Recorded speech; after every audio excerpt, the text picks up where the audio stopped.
Oi, turma do livro Alânia, do Ório Gonçalves. Hoje nós vamos chegar no último capítulo. Capítulo 30. Os planos de Jesus para ti. Cadê uma canetinha? Vamos lá. Fomos recebidos por Eline no departamento de reencarnação e ela logo nos disse: Queridos Lucas e Otton, tudo já está preparado para a nossa reunião final. Diante da fala da médica e depois de abraçá-la fraternalmente, perguntei de forma impulsiva: Eline, trata-se de uma reunião definitiva ou poderei requisitar mais análise do meu projeto caso seja necessário? Entendendo a minha preocupação e inexperiência em assuntos espirituais, ela respondeu desacelerando o ritmo da voz e de forma muito carinhosa. Com certeza, Lucas, daremos continuidade às análises de seu projeto caso você aponte os pormenores que precisam de alteração mediante justificativas coerentes. No entanto, isso dificilmente acontecerá, porque você teve participação ativa em praticamente todo o processo e já deve ter uma boa ideia do panorama geral do que será apresentado. De fato, eu tinha. Era apenas a minha insegurança falando mais uma vez. Procurei mudar o foco da conversa. A reunião será no último andar? Sim, acompanhe-me. Em poucos minutos estávamos nos salões que compunham um pavimento destinado ao contato com seres de esferas mais elevadas. Além de mim, Otton e Eline, estavam presentes alguns membros das equipes daquela oficina de trabalho que pareciam se encontrar em estado de meditação ou prece silenciosa. Uma música suave reverberava em todo o ambiente, acompanhada de um delicado perfume que parecia ter efeito relaxante. Sentamos e instintivamente acompanhamos os presentes permanecendo em oração em vários minutos. Para minha surpresa, notei que um foco de luz surgiu, uma espécie de uma câmara localizada em um dos cantos do amplo salão. Em instantes, esse foco de luz foi se transfigurando em um vulto de mulher. Eu, já emocionado, tive a certeza de que iria rever minha querida mãezinha. Janel deixou a câmara e andou em minha direção. Eu estava paralisado, admirando aquela mulher maravilhosamente iluminada.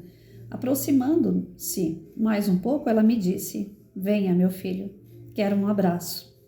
Levantei-me e envolvi aquele ser de luz em meus braços, chorando de alegria.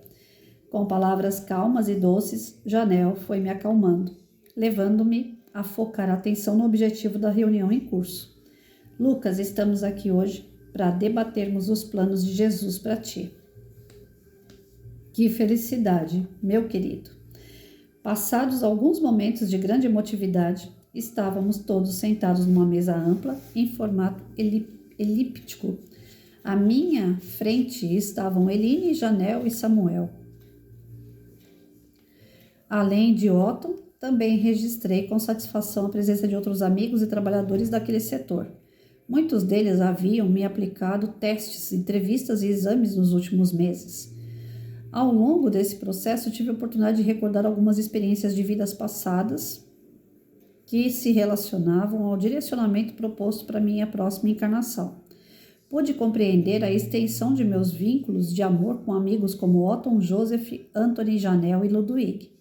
No entanto, não sabia ainda de que forma esses componentes da minha família espiritual participariam da minha próxima vida, ou até mesmo se eles fariam parte dessa nova experiência. Tudo passava pela minha cabeça em fração de segundos. Lembrava-me de muitas coisas. Não poderia deixar de recordar a responsabilidade que assumi perante os 3 jovens suicidas em Varsóvia, pela influência direta dos meus livros, Ana, Dária e Ivan.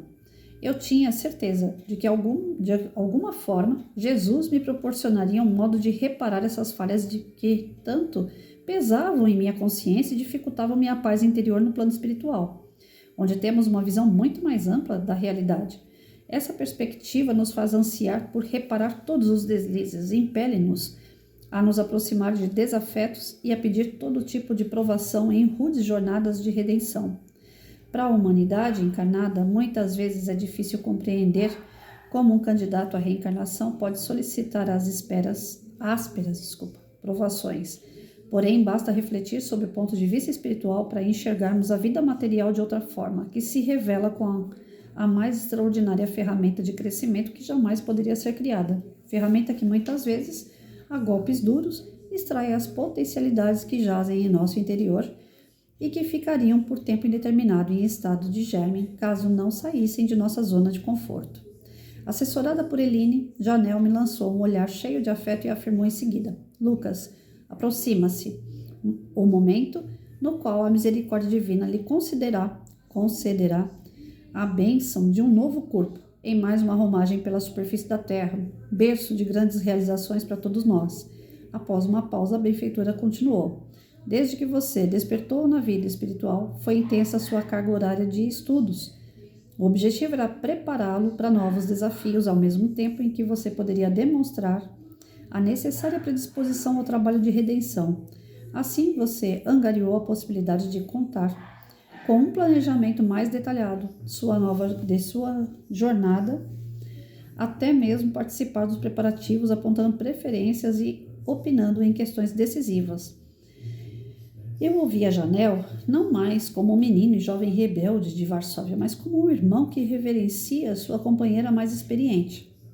Uma sensação de confiança plena tomou conta de mim, pois tinha certeza de que tudo ali concorreria para o meu crescimento e bem-estar. Na Terra, muitas situações nos fazem pensar sobre intenções e interesses que se correlacionam numa arena constante de competição ilusória. Ali, como em tantos outros locais, no plano espiritual, eu sentia uma pureza cristalina de fraternidade, uma sensação prazerosa de serenidade, de certeza de que a justiça e o amor pautavam todas as ações. Não sei se tais pensamentos eram instituídos, mas a sensação foi ficando cada vez mais forte, de modo que suspeitei estar envolvido em energias superiores de origem desconhecida. De qualquer forma, senti uma lucidez e uma confiança a que não estava habituado. Na verdade, eu estava sendo preparado para guardar aquelas diretrizes em minha memória espiritual profunda, para que elas me servissem como mais um guia benéfico durante a trajetória terrestre iminente. E Janel continuou sua exposição. Após muitas horas de testes, avaliações e pesquisas em seu histórico de espírito milenar, o Departamento de Reencarnação de Alânia, em conjunto com os benfeitores que nos assistem de esferas mais elevadas, chegaram à proposta do aprendizado para o seu próximo mergulho na carne, e você demonstrou que tem condições de conhecer o direcionamento proposto. Poderá referendá-lo ou solicitar mediante justificativas, mudanças e adendos. Janel manipulava um aparelho por meio do qual várias imagens, textos e gráficos eram projetados em pleno ar, bem à sua frente. Após rever algumas informações por alguns segundos, continuou: Sua próxima reencarnação está prevista para daqui a cerca de 2 anos. Você será novamente filho de Anthony, que já está reencarnado há uns 25 anos. Ele se chama João e se casou com uma valorosa mulher de nome Letícia, que será sua mãezinha. Letícia possui vínculos antigos com ele e se propôs a ajudá-lo nessa jornada. Com você, no entanto, será a primeira vez que conviverá, e ela terá um papel muito importante em sua futura educação infantil, pois é espírita e muito consciente de suas responsabilidades. Portanto, Lucas, a misericórdia divina atendeu ao seu pedido, e tudo irá concorrer para que conheça as luzes da doutrina espírita desde cedo com o auxílio dessa missionária do amor materno. Eu não conseguia dizer nada para interromper a fala de Janel, pois estava tomado de intensa emotividade. Apenas ouvia. O casal já teve um filho recentemente. Trata-se do nosso Ludwig, que retornou com o nome de Luciano e será o seu irmão mais velho. Ele será também mais uma fonte de segurança e direcionamento para você, Lucas. Perceba que tudo está sendo pensado para que você seja cercado de influências que o afastem das ideias materialistas. Com muita satisfação esclareço que Otton será o seu espírito guardião, companheiro das horas boas e das difíceis, que assumirá a responsabilidade de guiá-lo e protegê-lo, intuindo bons conselhos e lhe amparando intensamente nos momentos mais delicados. Caberá a você manter a sintonia necessária para captar essa influência benéfica que sempre estará disponível. Eu atualmente exerço a mesma tarefa com Anthony e fico feliz de informar que ele tem conseguido atravessar a juventude com grande aproveitamento e longe do vício do tabaco. Nesse ponto, comecei a achar que não merecia tamanha assistência e cuidado. Teria Otton, Ludwig, Anthony e uma mãe amorosa e espírita constantemente ao meu lado.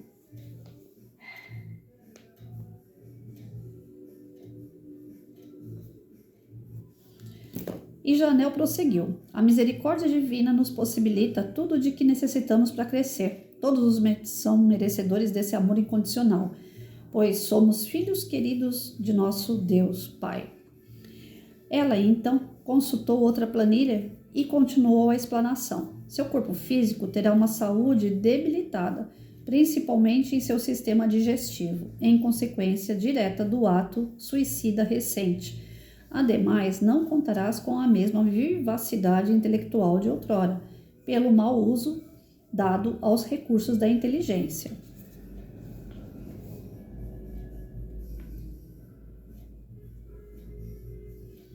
E com um ritmo mais lento na voz flexionada de maneira diferente, Janel revelou. Desta vez, Lucas, você reencarnará com a morfologia do sexo feminino, a qual melhor se adapta à sua orientação sexual. Psiquicamente construída até aqui. Na juventude, novamente contrairá matrimônio com o valoroso Joseph, seu parceiro de outros cenários evolutivos. Ele que nessa última romagem você encontrou no gueto de Varsóvia, em testemunho de fé e fortaleza espiritual. E por acréscimo de misericórdia de Jesus, vocês receberão como filhos os 3 jovens que se suicidaram pela influência direta da sua obra literária, Ana, Dária e Ivan. Poderá sim, Lucas, reparar a falta por meio do amor que dará a esses corações que serão confiados aos seus cuidados maternos. Nesse ponto, eu já chorava de alegria e emoção. Como a vida era maravilhosamente justa e bela. Como pudera escrever livros tão pessimistas e tristes? Queria que fosse diferente dessa vez, e era justamente essa temática que Janel abordaria em seguida. Sua programação prevê que seja filiado a uma casa espírita. Renascerá em solo brasileiro, onde o Consolador prometido por Jesus já se desenvolve com vigor.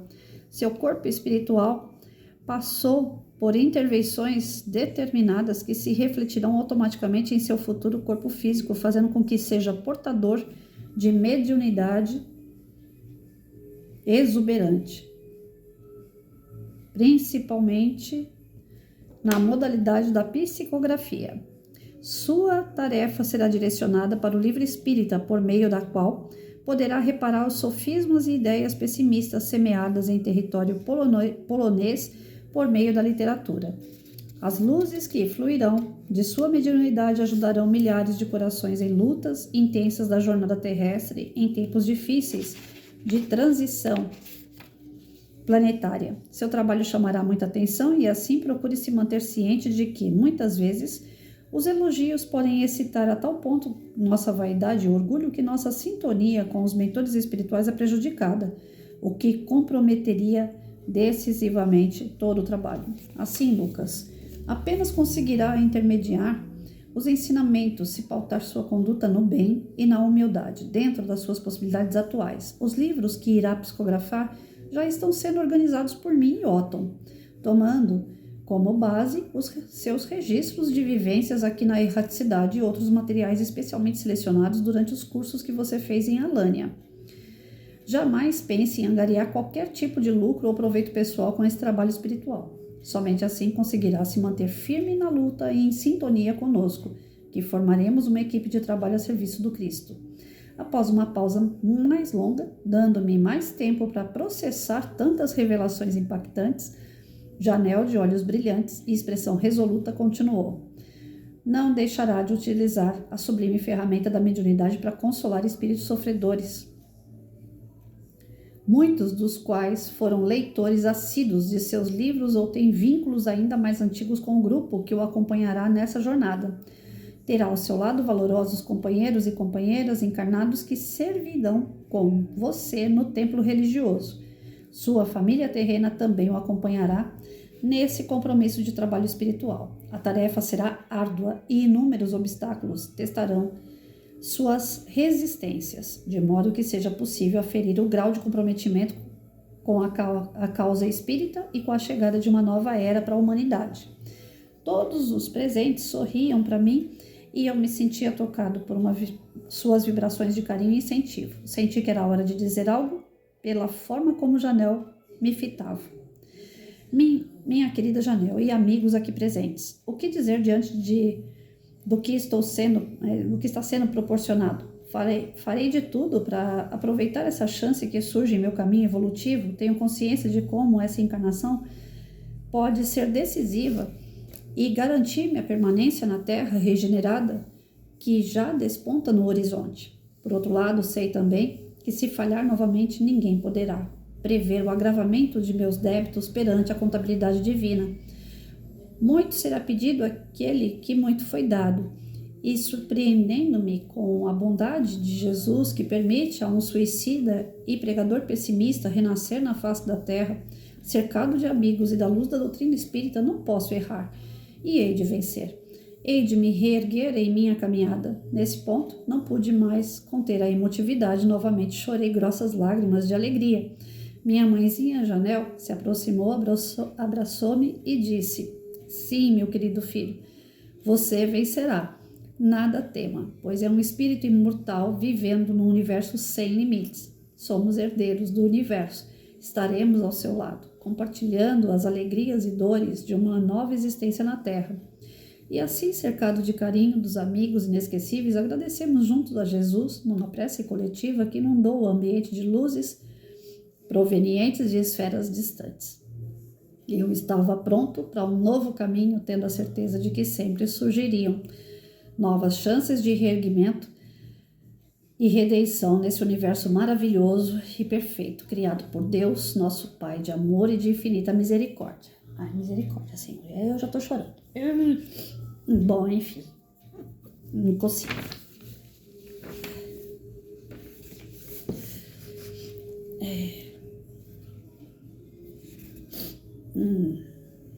Respira. Gente, Deus é maravilhoso, né? A gente acompanhou a história do Lucas, muitas vezes eu me identifiquei com esse jeito dele, um pouco materialista, um pouco pessimista, quem de nós nunca, né?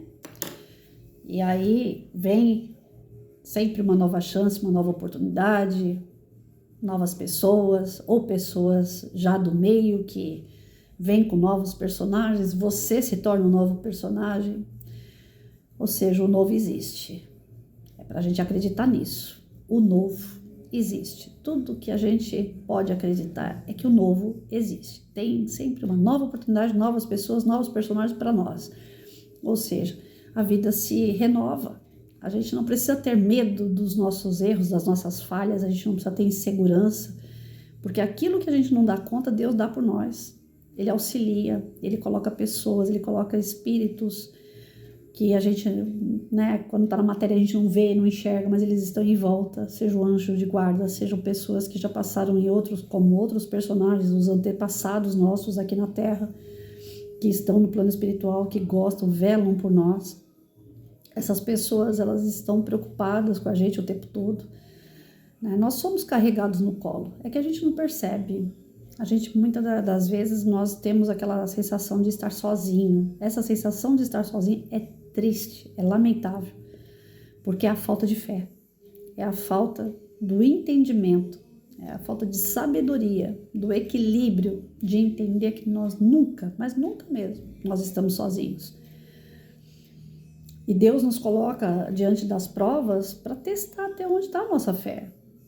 Ah, mas ele não é um pai, ele é um padrasto então, porque, nossa, quanto teste ele coloca na minha vida, é porque existe muita coisa para aprender e você de alguma forma, de alguma forma, nós estamos atrasando o nosso passo. E aí para adiantar um pouquinho, ele dá uma acelerada, ele dá um empurrão.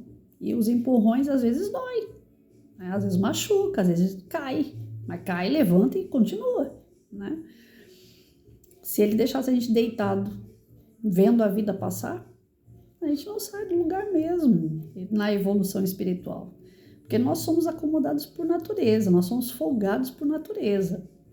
Nosso espírito se acomoda em qualquer coisa. Se tá frio, a gente coloca um cobertorzinho, já era. Se tá calor, a gente tira uma peça de roupa, já era. A gente se acomoda fácil diante das coisas. Então, é o medo de continuar que faz a gente ficar parado. O que eu vou encontrar lá na frente? Aqui tá tão bom, aqui eu já sei tudo o que eu tenho, então para que eu vou encarar? Então, nessa de ficar parado, de ser inerte, de ser preguiçoso, Deus cutuca. E os cutucões dele, se é pelo amor e a gente percebe e age, ótimo. Agora, se não for, vai pela dor. E o Lucas, ele teve toda a oportunidade na encarnação em Varsóvia dele ser um bom menino, dele ser uma pessoa amável, porque ele tinha a Janel, ele tinha o Anthony, que só tinha o defeito do vício do cigarro. Mas o Anthony era um bom pai também. Ele tinha estrutura para ser uma pessoa ligada ao lado espiritual, mesmo que não fosse espírita, porque não é porque é espírita está salvo, não. Não é fora do espiritismo que há salvação, é fora da caridade que não há salvação, né? Então, se você é uma pessoa religiosa, não importa que religião, se você é uma pessoa que tem religiosidade, a prática do seu amor a Cristo, independe de que religião seja, que placa seja, o importante é que você tenha uma visão que a vida não é só da Terra, que a vida existe também fora da Terra, e essa é a principal, é a vida espiritual. Nós vivemos na Terra para aprender, para praticar, para evoluir. Mas aprendeu, conseguiu evoluir, volta para a sua terra, que é o plano espiritual. Ali é a nossa verdadeira casa, né? E olha só, como a espiritualidade trabalhou com ele o tempo todo, desde o resgate do Lucas, nós vimos tudo isso acontecer com esse espírito que não era malévolo, mas ele tinha pensamentos ruins. Ele não era um espírito totalmente ruim, ele não era totalmente atrasado, ele era inteligente, ele conseguia se expressar muito bem, ele conseguia interpretar muito bem, só que o problema é que ele levava os pensamentos para o lado negativo. O fato de levar para o lado negativo fez com que ele chegasse ao ato pior, que é o suicídio. E o suicídio um dos crimes mais bárbaros que tem diante da divindade, porque afinal de contas quem dá a vida e quem tira é Deus. E Deus não tira a vida espiritual, ele só tira a vida material. É o período que você precisava passar. Não está rendendo mais, não tem que passar mais nada ali, então volta para o plano espiritual. Então quem tem esse direito é Deus, não somos nós. E o homem às vezes esquece disso, ele quer ser Deus, né? Nós somos deuses no sentido de poder fazer coisas grandes, nós somos capazes. Não de fazer na proporção de Deus, mas nós somos capazes. A engenharia está aí, a tecnologia está aí, a ciência está aí, que diz que o homem consegue desenvolver coisas maravilhosas. Nós somos deuses nesse sentido, mas deuses de criar vida, tirar vida, não mexa com essa parte aí cabe só ao nosso Criador. E ainda que fosse só da cabecinha do Lucas, aqueles pensamentos negativos, influenciou outras pessoas a terem pensamentos negativos também. Olha como isso... Para nós é um grande ensinamento. Às vezes a pessoa que está do seu lado, ela não está muito legal. Você também não está. Aí você começa a jogar um monte de energia negativa para aquela pessoa. A energia negativa dela soma a sua e você acaba sendo responsável, co-participante de um ato desequilibrado daquela pessoa. A gente tem que tomar muito cuidado quando vai dar opinião na vida das pessoas. Quando a gente vai dar... essa semana que eu passei aqui o meu tormento, né, com os problemas de casa, com vazamento de água e tal, tinha gente que falava para mim, Patrícia, tem que fazer isso, isso e isso. Dava sugestões para resolver o problema. Tinha outro que ficava, mas será que é isso? Será que é aquilo? Você já viu isso? Aí me deixava mais na dúvida. Tinha pessoas que davam uma opinião do tipo assim, eu já passei por isso. Nossa, na minha casa teve que quebrar isso, quebrar aquilo, e foi quase um ano de luta e não sei o quê. Então assim... Teve outras pessoas que, peraí, não tá tão difícil. Isso aí, a gente coloca a mão ali, a gente vai tentar fazer tal coisa. Se não der certo, tem o plano B. Mas calma, vai dar certo. Teve pessoas que chegou, colocou a mão, fez. Eu falei assim, agora tomara que dê certo. A pessoa já deu. tá tudo certo. Então, as pessoas que estavam em minha volta, eu fui observando, porque apesar do tormento que a gente passa, quando a gente estuda, a gente fica vigilante às situações que acontecem em volta para ver o que Deus está querendo que a gente aprenda, né? E eu comecei a observar que o pensamento das pessoas em volta eram completamente diferentes, cada uma tinha um pensamento diferente. Eu fui tentando absorver os pensamentos que me davam tranquilidade. Mas se eu fosse ouvir os pensamentos negativos, os pensamentos do tipo assim, ai, mexer com água é terrível, nossa, eu tenho que quebrar tudo, é uma dor de cabeça, às vezes você tem que descer a sua casa e fazer outra. Se eu fosse escutar essas conversas, aí sim eu tinha pirado na batatinha. Então, pessoas que começaram a ser muito negativas, falar coisas que para mim não estavam ajudando em nada, eu deixava a pessoa escrevendo lá por educação e eu, tá bom, obrigado, boa noite. Eu não vou me desfazer de ninguém, porque cada um dá o que tem. Eu entendi naquele momento quem tinha bagagem para aquela situação e quem não tinha. E fui atrás de respaldo de quem tinha bagagem para me ajudar. E a gente não faz isso com o plano espiritual. A gente não faz isso. A gente não faz esse bom uso. O Gabriel tá aqui do lado. Eu não pedi pro Gabriel em momento nenhum. Me ajuda. Eu não lembrei do meu anjo de guarda. Tá aí, falhei. Nessa lição, eu falhei.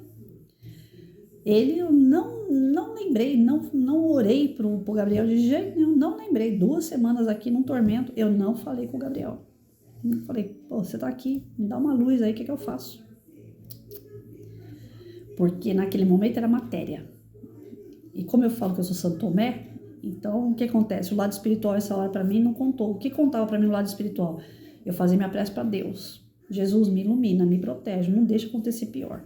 Eu só lembrava da palavra Deus e Jesus. Palavra. Porque nem aquela fé mesmo de que eles estavam ali, que eles pudessem fazer alguma coisa por mim. Gente, sinceramente, eu não tive isso. Eu precisava ver a coisa acontecer. Eu precisava saber que alguém ia resolver aquela situação que eu não conseguia resolver. Porque o pior que tem para uma pessoa, cada um tem, né, o seu pior. Para mim, o pior que está acontecendo comigo é ver coisas acontecer e eu não conseguir botar minha mão, eu fazer. Ter que pedir para alguém fazer, ter que, sabe, não é ser orgulhosa, não. É o medo de estar incomodando pessoas, é o receio de que pessoas vão colocar a mão e vai ficar pior, é boa vontade de um e a gente vê que o outro já não é tanta boa vontade. Olha, eu vou falar para vocês, ficar na dependência é horrível. Até chegar o momento de você acabar se tornando, inclusive, explosiva, porque aquilo vai somando, né? Essas situações que a gente tem em volta, elas não são para explodir, elas não são para ter medo, elas não são para ficar inseguro. É pelo contrário, situações ruins é para você provar que tem fé, para você provar que tem sabedoria, para você saber sair dela, você ter equilíbrio. São provas. Então, no meu caso, nesse caso do Lucas, foi colocado para ele o tempo todo provas. Ele tinha como escrever, a caneta estava aqui, o pensamento estava aqui. Ele podia atingir várias pessoas. E ele atingiu, mas ele usou isso aqui, contra ele mesmo e contra muitas pessoas. Olha como é responsabilidade grande quando a gente faz um vídeo, quando a gente faz uma leitura e uma interpretação. Agora mesmo no outro canal, a gente estava fazendo uma linha de raciocínio de que a gente não pode culpar as pessoas pelas tormentas que a gente passa.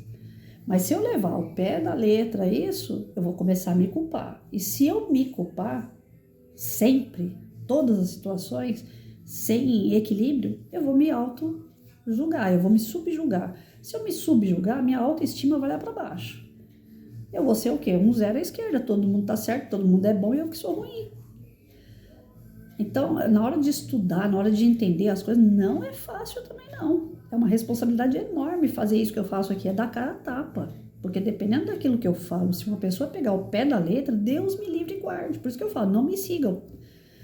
Eu falo as abobrinhas que eu entendo aqui, vocês pensem da forma que vocês acharem que pensam, que é mais certo pensar aí, mas não vai assim, a Patrícia falou, pelo amor de Deus, não quero ter essa responsabilidade nunca. Se eu souber que uma pessoa se prejudicou porque eu falei algo e ela levou ao pé da letra e fez aquilo porque a Patrícia falou para fazer, eu não dou receita para ninguém.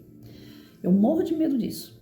Até receita de bolo, eu tenho receita que minha mãe e minha avó fazia. Nunca fiz uma receita de bolo, nunca criei um bolo. Morro de medo. Vai que eu faço, alguém gosta, vai fazer também. E, sabe, eu tenho medo.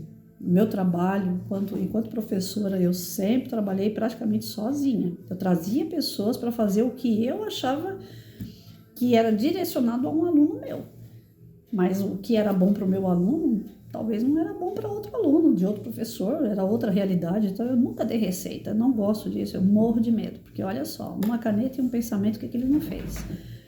Atrapalhou a encarnação do Lucas e pela benevolência de Deus, ele vai ter a oportunidade de estar com todas essas pessoas que ele prejudicou, com todas as pessoas que gostam dele, para uma nova oportunidade de vida aqui na Terra. E aí ele vem para o Brasil. Eu não sei se esse autor... Deixa eu ver, aqui não tem não. No livro não tem. O Áureo Gonçalves com outra... Aqui tá falando da Letra Espírita, porque é da editora Letra Espírita. Tá falando de três outros romances, mas não do Áureo. Eu vou pesquisar na internet depois para ver se tem mais obras desse rapaz, porque eu gostei, de verdade eu gostei muito dessa história, né? Aqui tá falando que o Áureo, ele nasceu em Santos, onde ele reside, ele trabalha numa casa espírita, mas não tá falando se ele tem outras obras. Se falou, eu comi bola, gente. Só se foi bem lá no comecinho.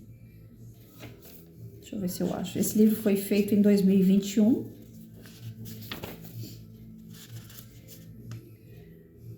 Era legal se ele tivesse mais livros pra gente poder dar continuidade, né? Porque de repente a gente vai ficar sabendo do Lucas nessa nova encarnação também.